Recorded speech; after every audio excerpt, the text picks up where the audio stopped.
राम राम जी। मैं देसी छोरा जी सो। आज हम अपने देश में जो जाट जाति है उसके बारे में बताएंगे, उनके इतिहास के बारे में बताएंगे कि वो कहाँ से आए, कौन थे, उनकी उत्पत्ति कैसे हुई। जो एक जाट कौम है, लेकिन उससे पहले मैं आपको बता दूं, दुनिया की जो सबसे पहली जाति थी वो निषाद थी। हड़प्पा सभ्यता जिन्होंने बसाई थी वो निषाद जाति ने बसाई थी, जहाँ तक मैंने पता लगा है। अब बात करते हैं जाट जाति के बारे में। जाट जाति के बारे में अलग अलग इतिहासकारों की अलग अलग राय है। कोई तो कहता है जाट आर्यन थे, कोई कहता है और देव संहिता में लिखा हुआ है कि जाट महादेव की जटाओं से उत्पन्न हुए थे। और कोई कहता है कि किसान समुदाय था जो उसको जाट जाति का दर्जा दिया गया। जाट शुरुआत से ही बहुत ही मेहनती और संघर्षशील आदमी रहे हैं। लंबे ठाडे 6 फुटे जाट जाति में तकरीबन ऐसे लोग पाए जाते हैं। अब बात करते हैं जाटों के बारे में। जो 6वीं शताब्दी में पहला शिलालेख मिला था पाली में, जिसके कील शीर्षक अक्षरों में लिखा गया है, मतलब बड़े अक्षरों में लिखा गया है कि इस जाति को पहले जीत लिखा जाता था। जाट जाति को जो जाटों का प्रथम राजा था जीत शिलेंद्र, उसके विशेषण से ही जाट शब्द उत्पन्न हुआ है। जो मध्यकालीन भारत में अन्य स्रोत किसान समुदाय की उत्पत्ति के बारे में एक और दृष्टिकोण बनाते हैं। जो किसान समुदाय के बारे में कहा गया कि ये जाट थे, वो बताते हैं आपको। जो मध्यकालीन भारत एक सहकर्मण काल था।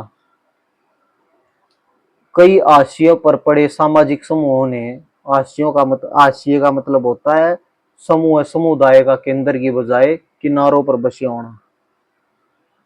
उस जैसे कम महत्व, कम सम्मान, कम संचालन, कम संसाधन, कम शक्ति, कम संस्कृति जिन्हें प्राप्त थी, उन्हें किनारों पर वो रहते थे।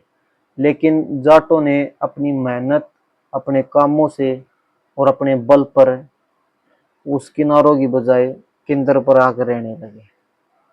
जाट ऐसे लोगों में से एक थे जो आशियों से निकलकर मुख्य धारा में आए, जो आशियों से निकलकर मुख्य धारा पे आ गए थे अपनी मेहनत, अपने काम और अपने बल पर। जाटों का अध्ययन मुख्यतः अरबी फारसी स्रोतों पर आधारित है। एक इतिहासकार जेम्स टोड ने कहा कि जाट भारत के पश्चिमी एरिया में जैसे हरियाणा, पंजाब, राजस्थान में रहते थे। मूल निवास, जाटों का जो मूल निवास था वो उत्तर पश्चिमी माना जाता है। जो प्राचीन गढ़गजनी मतलब जो रावलपिंडी पाकिस्तान को अपनी मूल मातृभूमि बताते हैं। फारसी इतिहासकार फरिश्ता ने भी बताया है कि जाट नमक रेंज में रहते थे, मतलब नमक वाला एरिया में। इसलिए 4वीं शताब्दी में हम पंजाब में जीट राज्य की स्थापना पाते हैं। लेकिन अनुमान लगाया जाता है कि पंजाब के उपनिवेशीकरण और पंजाब के राज्य के बीच कम से कम 2 शताब्दियां बीत गई थी। इस दौरान जाटों ने सिंधु क्षेत्र में अपनी शक्ति का विस्तार किया था। जो सिंधु क्षेत्र में का विस्तार था, वहां पर जाटों ने अपना विस्तार किया था। सिंधु के दोनों किनारों पर बस गए थे जाट और मुल्तान पर कब्जा कर लिया था। मुल्तान पर जाटों ने कब्जा कर लिया था। 5वीं शताब्दी में अंत तक जीट राज्य न केवल पंजाब, मालवा, राजस्थान में भी बढ़ने लगा, बाकी और सिंधु एरिया में भी जाट बढ़ने लगे।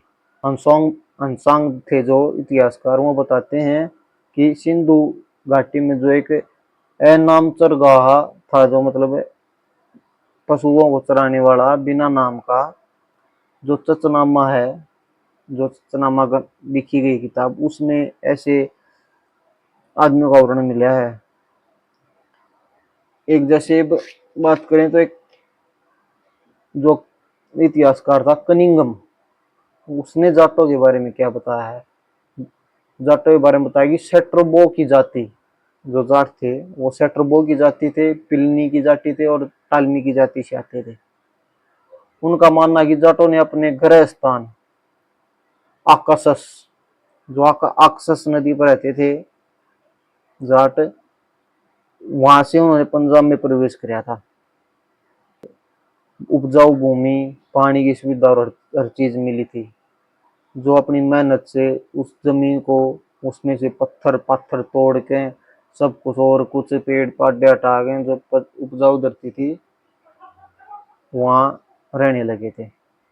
कनिंघम का मानना है कि जाट आर्यन नहीं थे, वो इंडो सिथियन थे जो 100 ईसा पूर्व पंजाब में चले गए थे।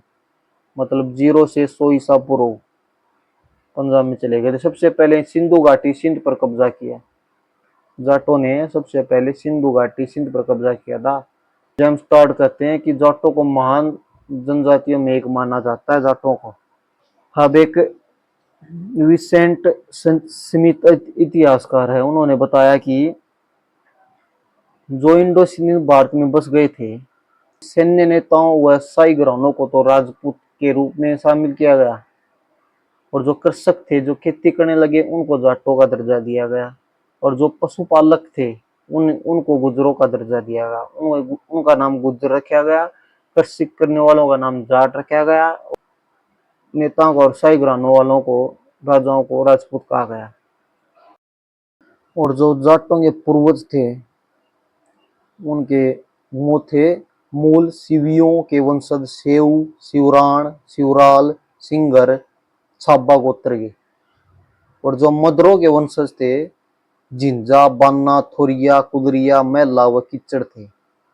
राड, कड, मुंड व बाउल भी पंजाब से पलायन करके आए थे। जो इनके मुख्य गोत्र हैं जाटों के ये हैं। और जैसे जाटों का जो सबसे बड़ा गोत्र है वो पुनिया, पौन, पोन्नी, पुन्नी गोत्र है। हिंदू, मुस्लिम, सिख धर्मों में ये सारे धर्मों में पाया जाता है। और अब एक बात और करें, जो राजपूत थे वो राजपूत जाटों को अच्छे तरीके न मानकर शूद्र की श्रेणी में रखते थे, इसलिए उनको वो पुष्कर के राजघाट पर स्नान करने की अनुमति नहीं दिया करते। लेकिन जो महाराजा सूरजमल था, उनका बेटा था जो जवाहर सिंह, उन्होंने उनके नियमों का, राजपूतों के नियमों का उल्लंघन करते हुए उस पुष्कर, पवित्र पुष्कर घाट में स्नान कर लिया था और खुद को अक्षत्रिय बोल दिया था। जैसे अब राजा, जाट राजाओं की बात करें, जाट राजा कौन कौन थे? जो प्रमुख जाट राजा थे, जैसे एक जाट राजा था राजा राम, एक था राजा चूड़ामल, एक था राजा सूरजमल, एक था जवाहर सिंह, एक रतन सिंह, एक रणधीर सिंह, एक बलदेव सिंह, एक अंतनाग तोमर, एक नैन सुखतो चौधरी, एक गोकुला जाट, एक नवल सिंह, एक रणजीत सिंह, और बदन सिंह था जो जो बदन सिंह, राजा बदन सिंह है, उसको जाट राजवंश का संस्थापक कहा जाता है। तो ये थी भाई मुख्यतः जाटों के बारे में उनका परिचय। तो सारे भाइयों ने राम राम। सारी चीज इसमें शेयर कर दियो और आगे भेज दियो। राम राम।